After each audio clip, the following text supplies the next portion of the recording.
હિન્દુ સમાજની દુકાન સામે ગાડી પાર્કિંગ કરી બોલાચાલી થઈ બાબતે વિશ્વ હિન્દુ પરિષદ તેમજ હિન્દુ ભાઈઓ દ્વારા કલેક્ટરને આવેદનપત્ર આપવામાં આવ્યું। બોટાદ શહેર વિશ્વ હિન્દુ પરિષદ અને વેપારીઓ દ્વારા કલેક્ટરને આવેદનપત્ર આપવામાં આવ્યું। ગઈકાલે શાક માર્કેટ વિસ્તારમાં હિન્દુ વેપારીની દુકાન પાસે નડતરરૂપ થાય તેવી રીતે આડા વાહન પાર્કિંગ કરી વેપારીને ગાળો આપી માર મારવામાં આવ્યો અને જાનથી મારી નાખવાની ધમકી આપતા વિશ્વ હિન્દુ પરિષદ અને વેપારીઓ તેમજ સમગ્ર હિન્દુ ભાઈઓ દ્વારા આજરોજ શાક માર્કેટ વિસ્તારથી કલેક્ટર ઓફિસ સુધી બાઇક રેલી યોજી કલેક્ટરને આવેદનપત્ર પાઠવવામાં આવ્યું હતું। મથુરભાઈ ભીખાભાઈ આવેદન કલેક્ટર કચેરી ખાતે આવેદનપત્ર આપવામાં આવ્યો। શું બાબતને લઈને તમે આવેદનપત્ર આપવામાં આવ્યું? અમે દુકાન મારી છે ને એમાં ત્રણ બાપ દીકરો અમે હતા અને ત્રણેયને માર્યા અને આગળ લેરી અને ગાડી રાખી અને ધમકી મારે છે। બનાવ ક્યારે બન્યો હતો? આ 5:30 ગાળામાં કેટલા વ્યક્તિ હતા? 10 જણા હતા। આ બાબતે ફરિયાદ કરી છે? હા, ફરિયાદ કરી છે। શું કે પોલીસ શું કહે છે? હજી કાંઈ નિવારણ અમારે આવ્યું નથી। તમારી શું માંગ છે? અમારે આ બસ આનું આંદોલન લેવાનું છે, એનું જલ્દી નિવારણ આપે। મારું નામ જીતેન્દ્રભાઈ મથુરભાઈ પાટીવાળા। જીતેન્દ્રભાઈ, કલેક્ટર ઓફિસે આવેદનપત્ર આપવામાં આવ્યા છો, શું કહેશો? શું બાબતને લઈને આવેદનપત્ર? મારે આમાં એવું હતું, ગાડી હતી ને એમાં આગળ અમે ધંધો કરતા હતા, એની પર આગળ ગાડી મેકી હતી। મેં એને ના પાડી, ગાડી આ ન મેં મારે ધંધો કરવો છે, ગાડી તો આ જ મેકા છે કે તમારે જ્યાં ખીલા મારો હોય ખીલા મારી તોડી લેજો એવું એમને કીધું। પછી ઘટના બની હતી કાલે? પછી 2 દાન લપ કરી, પછી 4, 5, 7, 8, 10 જણા આવીને મને, મારા ભાઈને, મારા બાપાને અંદર લોબીમાં મારી દુકાન ઉપર અંદર લઈ ગયા અને માર્યા અમને। કેટલા વ્યક્તિ હતા? 7 થી 8 જણા, 6 અને 10 આજુબાજુ બની। આપની શું માંગ છે? મારે એને એવી માંગ છે, દુકાનોદારનો પર કોઈ નડે નહીં, રેકડીવાળા એને આગા પાછા કરીને હોવાની રીતે ધંધો કરે એવી મારી માંગ છે। મહેન્દ્રભાઈ ગટોરભાઈ, કલેક્ટર ઓફિસે શું આવેદનપત્ર આપવામાં આવ્યું છે, શું કહેશો? શું બાબતને લઈ આવેદનપત્ર? આવેદનપત્ર આપવાનું કારણ એક જ છે કે આજે બોટાદ શાક માર્કેટના વિસ્તારમાં વિધર્મીઓ દ્વારા છેલ્લા 15 થી 20 વર્ષથી આ હિન્દુ સમાજ સહન કરે છે। જ્યાં 80 થી 100% દુકાન આજે હિન્દુ સમાજની હતી, ત્યાં 20% ખાલી વસ્તી કહો તો ભલે, દુકાન કહો તોય ભલે। હાલ આવેદનપત્ર દેવાનું કારણ શું? કાલે 5:30 થી 6ના ગાળામાં જે હિન્દુ એક વેપારી જ્યાં ધંધો કરતા હતા, ત્યાં વિધર્મીઓ 8 થી 10 અત્યારનો પ્લાનિંગ કરીને એ લોકોને 3 જણાને 8 થી 10 લોકો માર્યો છે અને ખુલ્લી ધમકી આપી છે કે તમે દુકાન ખાલી કરીને અહીંથી વ્યા જાઓ, ધંધો અમારે માર્કેટમાં અમારે કરવાનો છે। આપની શું માંગ છે? માંગ તો પ્રશાસનને અગાઉ અમે 3 થી 4 વખત જણાવેલી છે। આ કંઈ પહેલો બનાવ નથી। અગાઉ તે એક શાક માર્કેટમાં મહાદેવ ડ્રાયફ્રૂટ કરીને દુકાન હતી, એ ભાઈને દુકાનમાંથી કાઢીને બાપ દીકરાને મારેલા છે। એની રજૂઆત અમે કલેક્ટર સાહેબને કરેલી છે, એસપી સાહેબને કરેલી છે અને પોલીસ સ્ટેશને કરેલી છે। એનો નિવારણ હજી નથી આવ્યું। આ કંઈ પહેલો બનાવ નથી, 8 થી 10 બનાવ બની ગયેલા છે અને આવું તો વારંવાર થાય છે, પણ કોઈ આનું ગંભીર નિરાવરણ કઈ લાવી શકતા નથી। મારું નામ ભરતભાઈ ભીમજીભાઈ, વિશ્વ વેપારી સંગઠન કાર્યરત અને વિશ્વ હિન્દુ પરિષદમાં કાર્યરત છે।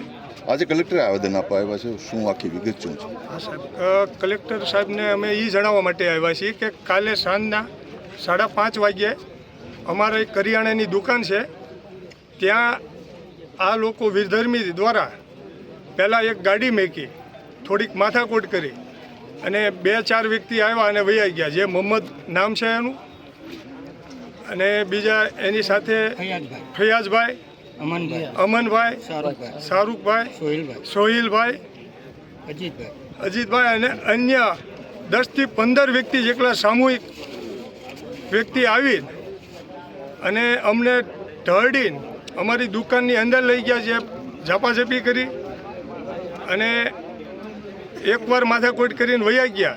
પછી 20 મિનિટ રહીને ફરીથી સામૂહિક મોટા ટોળામાં આવીને એક સામટો અમારી ઉપર હુમલો કર્યો હતો। એટલે હુમલો કરવાનું કારણ શું? આજે અમે એમ કીધું કે ગાડી અહીં નથી મેકવાની, તો કે તારે થાય કરી લે, પોલીસને તારે જેને બોલાવી લે, અમને કાંઈ ફેર નથી પડવાનો અને અમને કોઈ કાંઈ કરી નથી નાખવાનું, અમને પોલીસની કોઈ ડર નથી, તારે ફાવે એમ। આવા વિડીયો પણ છે એ લોકોના સબૂત સાથે અમારી પાસે, અને બેફામ એ લોકોએ અમને ધમકી આપેલી છે। પોલીસને જાણ કરી હતી? હા, પોલીસને જાણ કરેલી છે। શું પોલીસે શું કાર્યવાહી કરી? એ લોકોની ધરપકડ કરવામાં આવી છે અને અમારા ભાઈ હજી ભાવનગર હાલ અત્યારે સારવાર માટે ભાવનગર હોસ્પિટલમાં છે અને પોલીસ દ્વારા અમને સાથ સહકાર સમયસર મળી રહેશે, પણ તો આ લોકો એનો કોઈ પણ ડર રાખ્યા વગર આ લોકોનું કાર્યક્રમ અમારી ઉપર ફરીથી આવા પ્રયાસો સાથે ચાલુ રહેશે. ખરેખર સરકારે શું પગલાં ભરવા જોઈએ કે તાત્કાલિક શું કામ કરવી જોઈએ? આ લોકોની ખરેખર એની ધરપકડ કરીને એને શિક્ષા આપવી પડે કે આની અસર આખી માર્કેટમાં વેપારીમાં બહુ ખરાબ પડે છે. જય શ્રી રામ. મારું નામ મોન્ટુભાઈ માળી છે. મોન્ટુભાઈ, કલેક્ટર ઓફિસ ખાતે આવેદનપત્ર આપવામાં આવ્યું, શું બાબતને આવેદનપત્ર અને શું રજૂઆત? ખાસ કરીને તમામ પ્રશાસનને એટલે જ આવેદન દેવામાં આવ્યું છે, અવારનવાર દેવામાં આવ્યું છે કે આપણે બોટાદ માર્કેટ, શાક માર્કેટમાં પહેલાં તો હિન્દુ માર્કેટ હતી. હવે અત્યારે આ જે વિધર્મી દ્વારા પલાયનનો જે ટાર્ગેટ છે, એટલે તમામ હિન્દુને શાકભાજી વેચતા હોય, બહેનો હોય, દીકરીઓ હોય કે ભાઈ હોય કે દુકાનદાર હોય, 50-50 લાખની દુકાન હોય એની આગળ વિધર્મી લારી મૂકી અને દાદાગીરી કરે અને મારે. આવી રીતને બધા હિન્દુઓને માર્કેટમાંથી ભગાડ્યા છે અને આ ટાર્ગેટ ઘણા વર્ષોથી હાલ્યો આવ્યો છે. અવારનવાર સરકારશ્રીને આવેદને આપ્યું છે અને કીધું છે કે ભાઈ આવું બોટાદમાં કાર્ય ચાલુ છે. એટલે ખાસ કરી બધાને અમારે નમ્ર વિનંતી છે હિન્દુ ભાઈઓને કે જાગો હિન્દુ જાગો. ક્યાં સુધી માર ખાશો? હાલ આવેદનપત્ર આપવાનું કારણ શું? હાલ આવેદન ગઈકાલે 3 દુકાનદારને ઢોર માર માર્યો છે, મૂંઢમાર માર્યો છે અને એને દુકાનથી અહીંથી વયો જાય છે, નકર તને મારી નાખશું એવી પણ ધમકી આપી છે. દુકાનદાર સાથે જ છે, એ તમને જણાવશે તે શું કર્યું છે એ બધું કહે છે. તમારી શું માંગ છે છેલ્લી?